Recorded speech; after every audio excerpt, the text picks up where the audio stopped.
Rangkuman RM10. Pertama, sejumlah RM12.3 bilion Malaysia bantuan tunai kini disalurkan manfaat 10 juta penerima. Bantuan tunai ini merangkumi bantuan prihatin rakyat iaitu BPR, BPR tambahan, bantuan prihatin nasional BPN serta terbaru bantuan khas COVID-19 iaitu BKC.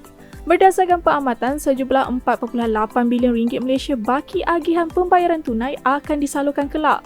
Tidak sekadar itu, penyaluran tuntutan kepada petugas barisan hadapan juga telah dilakukan dengan jumlah sekitar RM941.43 juta Malaysia. Antara petugas yang terlibat adalah seperti doktor, jururawat, penguatkuasa, polis, tentera dan kaki tangan berkaitan. Kedua, 11 syarikat Malaysia tersenarai pada Asia 200 Under a Billion. Senarai di bawah Forbes Asia ini memperlihatkan pengiktirafan kepada firma penyenaraian awam berskala kecil dan sederhana di Asia Pasifik yang berupaya bertahan meskipun berdepan cabaran pandemik COVID-19. Rangkuman firma tempatan ini meliputi perniagaan berkaitan seperti kesihatan, semikonduktor, pembuatan, teknologi, perisian serta produk pengeluaran berasaskan plastik. Antara yang tersenarai adalah seperti syarikat Comfort Glove, DO Green Technologies, Decomac Holdings, Dufu Technology dan Foundpack.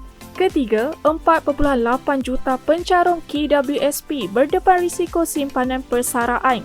Baki akaun 1 dan 2 hampir kosong. Situasi sukar ini jelas didepani sekitar 15 juta jumlah pencarum KWSP. Berdasarkan data daripada jumlah itu, 4.8 juta pencarum kini hampir mengosongkan baki simpanan mereka pada akaun 1 dan akaun 2. Sementara itu, 8 juta pencarum pula hampir mengosongkan baki akaun kedua mereka. Rentetan kehilangan pekerjaan dan mengalami pengurangan pendapatan, rata-rata pencarum kini memilih untuk menggunakan wang simpanan serta mengeluarkan wang persaraan mereka demi kelangsungan hidup. Keempat, Arab Saudi kini sedia menyambut kedatangan 70,000 jemaah umrah sehari. Perkara ini telah dinyatakan oleh Jabatan Tertinggi bagi Hal Ehwal Masjidil Haram dan Masjid Nabawi melalui ciapan rasmi Twitternya. Seperti yang umum ketahui, pengagihan vaksinasi yang semakin tinggi telah meningkatkan tahap imuniti kelompok dunia dan ini mendorong kepada pembukaan akses kemasukan pelancongan kepada 49 buah negara, termasuklah Malaysia. Melalui peningkatan kapasiti ini, penyertaan jemaah hanya tertakluk kepada individu yang telah melengkapkan vaksinasi mereka dan kapasiti tersebut juga bergantung kepada setiap negara.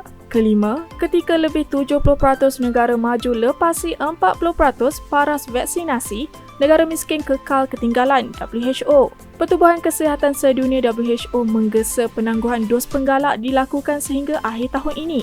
Menurut Adhanom Ghebreyesus, iaitu Ketua WHO, pihaknya tidak akan berdiam diri sekiranya pihak pengendali vaksin memiliki tanggapan negara berpendapatan rendah atau miskin perlu aku akan ihsan bekalan dari negara maju. Kenyataan tegas ini susulan kekesalan yang didepani WHO apabila sebelum ini negara-negara maju telah berjanji menyumbang lebih 1 bilion dos vaksin. Namun setakat ini, kurang 15 dos dari jumlah tersebut sahaja diterima oleh pihak mereka.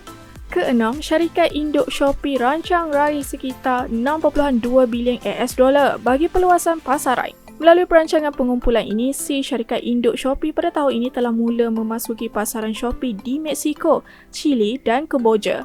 Lebih menarik, pasaran India antara yang turut ditinjau ketika ini.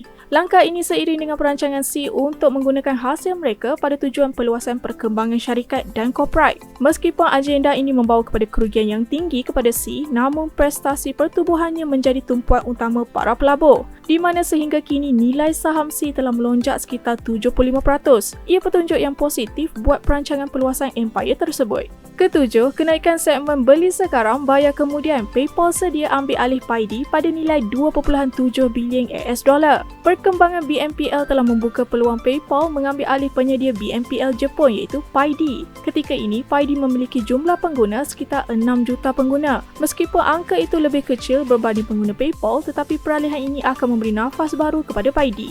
Untuk makluman, Paidy akan mengekalkan jenamanya setelah peralihan berlaku dan ia akan beroperasi seperti biasa. Berdasarkan sasaran, kedua-dua entiti menjangkakan penamatan peralihan ini akan dicapai pada suku keempat 2021 kelak. Seterusnya, AirAsia Committed selesaikan tunggakan proses bayaran semula tiket penerbangan ambil sedikit masa. AirAsia kekal komited untuk menamatkan isu tunggakan ini di mana setiap minggu syarikat tersebut akan memproseskan sekitar 450,000 tunggakan mengikut kadar had tunai yang dimiliki oleh syarikat. Antara kaedah yang dilakukan ketika ini adalah memberi sistem kredit dan melanjutkan tempoh kredit tersebut selama 3 tahun kepada pengguna bagi kegunaan faedah penerbangan akan datang. Setakat Januari 2020, AirAsia telah melakukan pembayaran semula kepada 1.5 juta pelanggan, sementara 2.9 juta pelanggan lain pula akan menerima sistem kredit sebagai alternatif. Kesembilan, tangani isu kerugian cukai lebih 5 bilion ringgit Malaysia. MOF teliti dasar banteras penyeludupan. Beberapa pendekatan baharu pada dasar penyeludupan kini telah diteliti oleh Kementerian Kewangan dan akan dirangkumkan dalam pembentangan Belanjawan 2022 kelak. Untuk makluman, tahun lalu data pasaran rokok negara dapati sekitar 64% jualan rokok adalah berasaskan dari kegiatan penyeludupan, sementara hanya 36% jualan secara sah sahaja yang dicatatkan. Ini menandakan kesejahteraan pasaran jualan negara begitu rendah. Ia tidak hanya meliputi isu pasaran domestik, bahkan merangkumi isu industri tembakau global. Akhir sekali, projek lapangan terbang Kulim disasarkan cetus penyaluran 40 juta liter sisa air jejas kualiti Sungai Muda. Perbadanan Bekalan Air Pulau Pinang sekali lagi memberi penekanan berhubung pelaksanaan projek ini. Jika ia diteruskan, situasi ini akan mengancam seluruh penduduk setempat dan bekalan air di Pulau Pinang. Seterusnya, ia akan mengakibatkan kerugian kepada perniagaan lain. Untuk makluman, 1 juta liter air berupaya menghasilkan 2 juta botol minuman kecil 500 ml. Sementara 2.5 juta liter air pula adalah bersamaan dengan saiz kolam renang yang digunakan di Olimpik. Lebih membimbangkan, menjelang tahun 2036, penyaluran sisa air akan meningkat kepada 100 juta liter. Teruskan ikuti rangkuman RM10.